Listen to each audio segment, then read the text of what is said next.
Chapter 1, Echoes of the Past. Marcus Doc Rays. As I sit in this cold cell, the weight of my past crushes me like the steel bars that confine me. I was once Dr. Marcus Rise, a respected neurosurgeon, trusted with lives. My hands, once capable of healing, now bear the scars of a mistake that cost a patient their life. I replay that fateful night in my mind, the frantic requests, the mounting pressure, and the split-second decision that spiraled into tragedy. Guilt floods my thoughts like a relentless tide, drowning every ounce of solace I search for. Behind these walls, time stretches, and isolation deepens my remorse. Yet, amidst this anguish, I find glimmers of hope through the souls I encounter here. I've learned that redemption isn't just about absolution, it's about confronting my demons and using my experience to guide others. My journey of atonement begins not just for myself, but for those I am determined to uplift. Chapter 2, Art Behind the Walls. As I sit in my cramped cell, I can hear the echoes of my past, spray cans rattling and the vibrant colors splashing against the dull gray world. Art has always been my escape, and even behind these walls it breathes life into my existence. Each stroke of the brush replaces the loneliness with vibrant stories, filling the spaces where warmth is scarce. On the concrete canvases of ironwood, I transform my dreams into monumental murals, inspired by hope, freedom, and the beauty that awaits beyond the razor-wire fences. My graffiti is not just vandalism. It's a voice yearning to be heard, a message of resilience and empowerment for my fellow inmates. I dream of using my art to transform communities, to bridge the gaps that divide us. Each day I paint not just for myself, but to inspire others to find their own colors amidst the darkness. Chapter 3, Shadows of My Former Life. Eli King Thompson. As I sit in my cell, the weight of my past presses heavily on my chest. I was once feared, a king among my peers in the gang life, a life filled with brotherhood but also betrayal, violence, and loss. I can still hear the echoes of gunshots, the screams of those I once called friends. It was a world where trust was a currency, spent easily but seldom returned. But everything changed when I stumbled upon an old book in the prison library. Words jumped off the pages, wrapping around me like a lifeline. Literature became my escape, igniting a flicker of hope in a darkened heart. Through stories I learned about redemption, resilience, and the importance of rewriting one's narrative. Today I'm not just a product of my past, I'm the author of my future, reclaiming my identity with every book I read and every life I touch. Chapter 4, The Weight of Sacrifice. As the sun fades behind the iron bars, I sit in my small cell reflecting on the choices that led me here. My journey began in a bustling city, where dreams were often out of reach. As an immigrant, I felt the weight of responsibility to provide for my family back home. Desperation fueled my actions, and I made the fateful decision to commit fraud, believing I was securing a better future for those I love. Instead, I found myself trapped in a nightmare of regret. Every day I grapple with the consequences of my choices. I miss my family's laughter and the hope I once had. But through my struggles, I've learned resilience. In this place, I share my story with fellow inmates, and in our shared pain, I see glimpses of understanding and compassion. My journey isn't over. It's a testament to sacrifice and the relentless pursuit of redemption, reminding me that hope can still flourish in darkness. Chapter 5, Laughter in the Dark. Frankie, the Clown Delgado. They say laughter is the best medicine, and if that's true, I'm a licensed practitioner here in Ironwood. It's hard to find joy within these concrete walls, but humor has become my lifeline. I weave jokes from the fabric of despair, seeing the absurdity in our shared struggles. Whether it's my antics at the morning exercise yard or an impromptu comedy show during dinner, I've learned that laughter can break the heaviness of the day. Last week, I made a joke about the food here. If this slop were a painting, it'd win the Abstract Art Award. The belly laughs that erupted were contagious. It reminded us all that while we may be trapped in a cage, we still hold the power to uplift each other. Behind the bars, moments like these spark camaraderie and light up the darkest hours, proving that even in the bleakest places, joy can still find a way to shine through. Chapter 6, Longing for Connection. Various Inmates. As I sit in my cell, the oppressive silence wraps around me like a shroud. Each tick of the clock amplifies the echoes of my thoughts, memories of laughter that now seem like distant dreams. There's a profound ache in the heart, a yearning for the simple pleasures of human connection. I miss the warmth of a hand on my shoulder, the comfort of shared stories, and the laughter that dissolves the weight of our surroundings. Through the small, barred window, I catch glimpses of the world passing by, vibrant and full of life. But here, behind these concrete walls, the isolation weighs heavy. We form tentative bonds, shared meals, whispered conversations, and the comfort of a knowing glance. In this bleak environment, those fleeting moments of connection become our lifeline, reminding us that even in darkness, a flicker of companionship can ignite hope. Chapter 7: Brotherhood Behind Bars.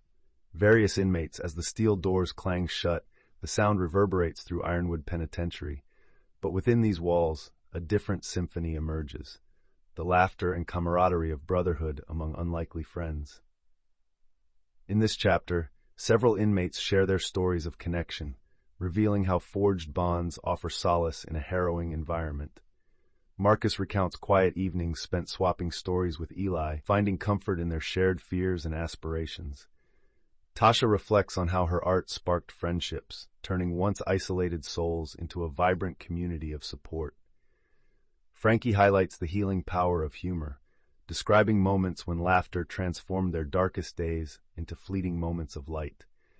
Together, these narratives weave a tapestry of resilience, showcasing that even in isolation, bonds of friendship can provide strength, hope, and the affirmation that they are never truly alone, creating a brotherhood that transcends the confines of their surroundings. Chapter 8: Reflections on Regret.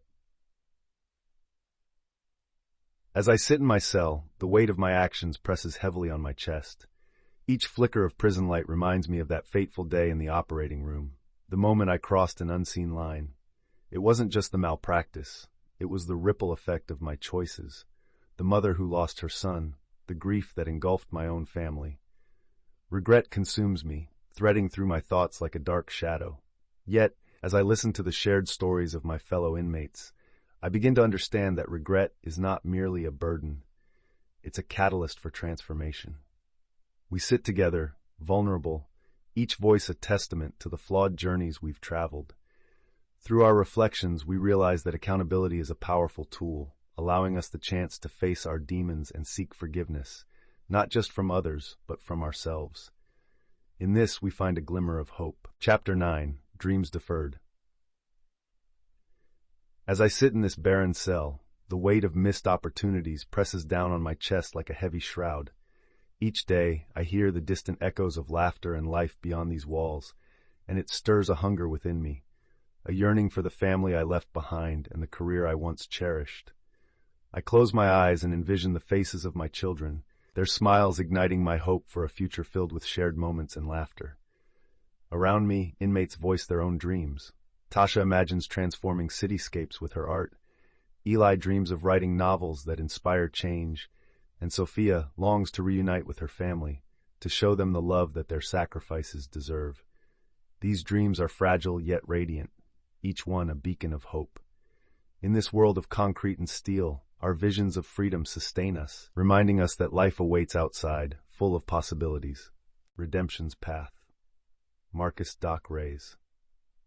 In the dim light of my cell, I find solace in the stories of transformation echoing off these cold walls. The Ironwood Penitentiary offers programs that, while limited, become lifelines for those willing to grasp them. Through mentorship and education, I've witnessed fellow inmates unearth hidden potentials. We gather in classrooms, where books become bridges to new worlds, and discussions spark hope for a future that once seemed unreachable. One of my greatest joys is watching Tasha lead an art workshop, where the canvas becomes a safe space for expression and healing. Eli shares stories of his dark past with newcomers, offering them the chance to rethink their paths before they fall into the same traps. Together, we illuminate shadows, understanding that redemption isn't merely a distant dream, it's a conscious journey we embark on daily. Here, within these concrete barriers, we reclaim our identities and illuminate the path toward genuine change. Chapter 11: Bonds of Hopeson. In Ironwood Penitentiary, the bonds between inmates can be as strong as steel. Here, amidst concrete walls, we discover the power of companionship. I've seen hardened men transform into brothers. Where fear once reigned, hope now blossoms. With every shared laugh, every storytelling session, we form a network of support that helps us navigate the darkness. I recall one evening, gathered in the common room, sharing dreams and fears. Frankie, with his usual humor, lightened the atmosphere, while Tasha unveiled a mural she'd been secretly working on. It was a snapshot of unity, a depiction of our shared struggle and resilience. In this environment, we lift each other, reminding ourselves that we are not just inmates, but individuals striving for redemption. Each bond we forge ignites hope, proving that even in the harshest places, connection can foster healing and renewal. Together, we are stronger, forging paths toward a brighter future. Chapter 12, Confronting the Darkness. Marcus Doc Reyes. As I sit in the quiet solitude of my cell, the weight of my past settles heavily on my chest, suffocating yet necessary. Each day I wrestle with images of the life I took, my patient's last breath echoing in my mind like a haunting refrain. I was supposed to heal, not harm. I confront the darkness within me, delving into my regrets like a surgeon meticulously dissecting a complex case. In sharing this pain with my fellow inmates, I uncover a shared truth.